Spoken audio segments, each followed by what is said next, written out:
You poor children, what brings you here? Come inside and stay with me. I will not harm you.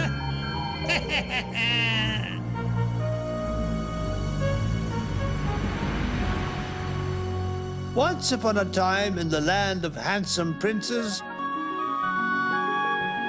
noble kings,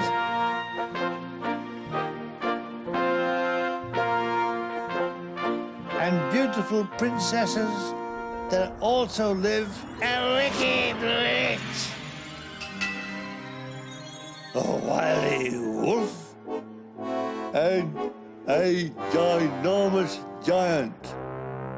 Deep in the forest was the vilest of all, A wicked witch. who casts another evil spell.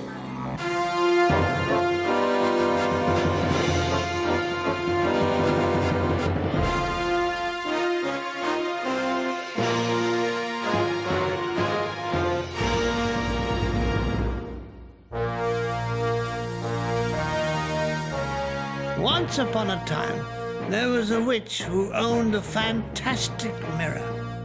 It would not reflect anything good and beautiful, but bad and evil images were reflected back worse than they actually were.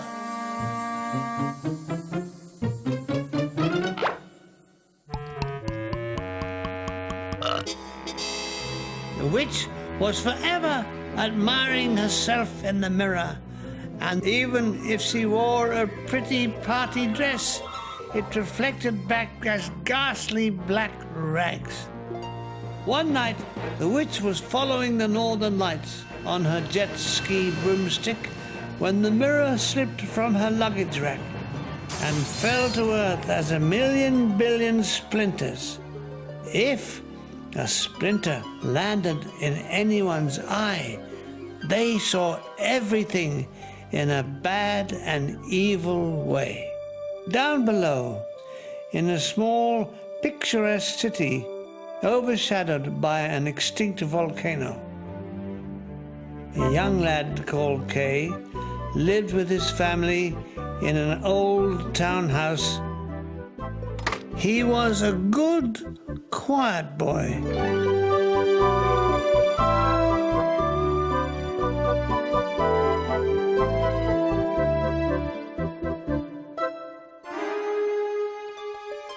When it snows, there always seems to be one giant flake bigger than the rest. That's the Snow Queen. The candles all flickered as he said it, and his mother felt a chill through her bones.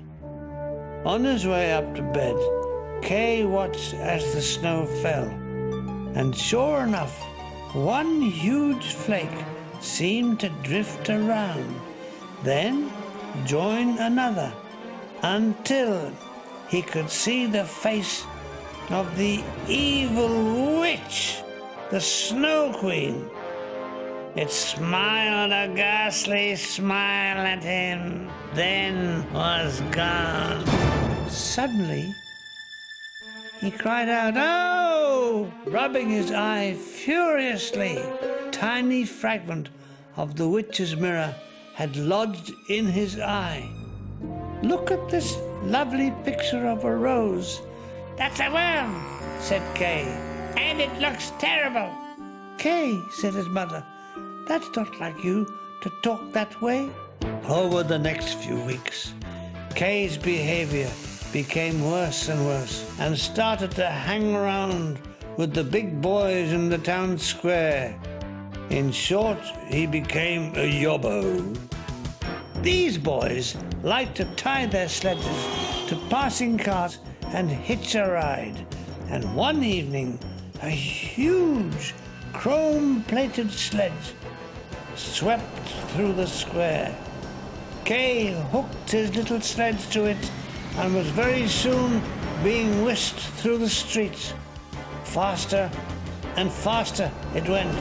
Then, heavens, it started to fly, with the terrified boy hanging on for dear life what started as a joke was becoming very serious. Screamed the driver of the sledge. It was the eagle Snow Queen. You're coming with me to my ice palace, way beyond the northern lights.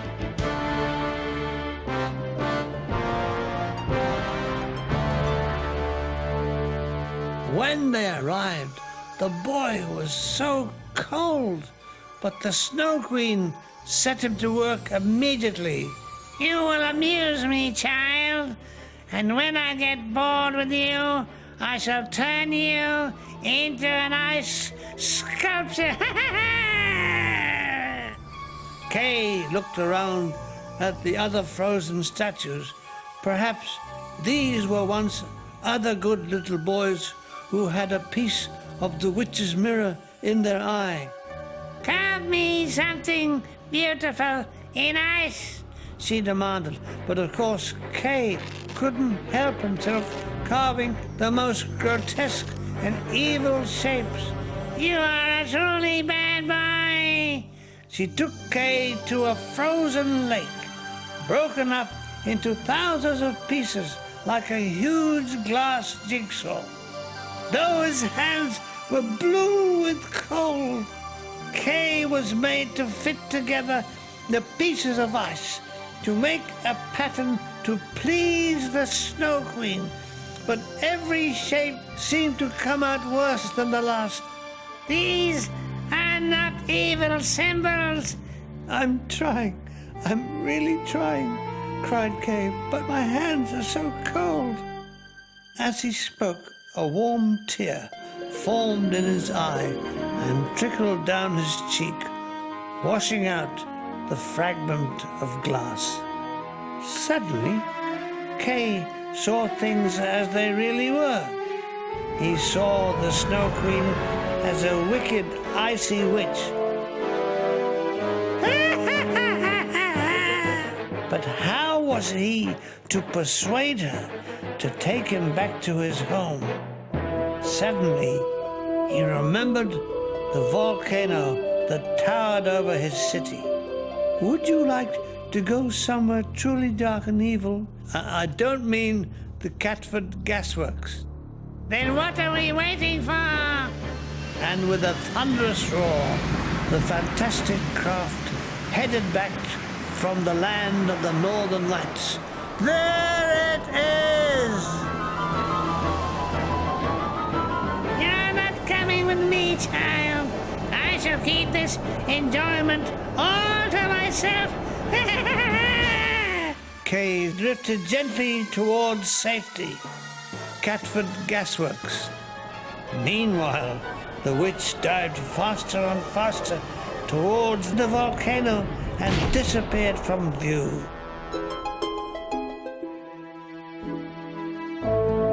No longer did any fragments of glass get into people's eyes.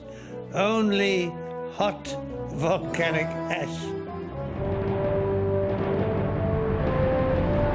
When he grew up, Kay opened up an eye clinic, made his fortune, and lived happily ever after. Beware, Cobra Man and Floating Eye of Death. Prepare to be the wrath of the Super Rad. They're on their way.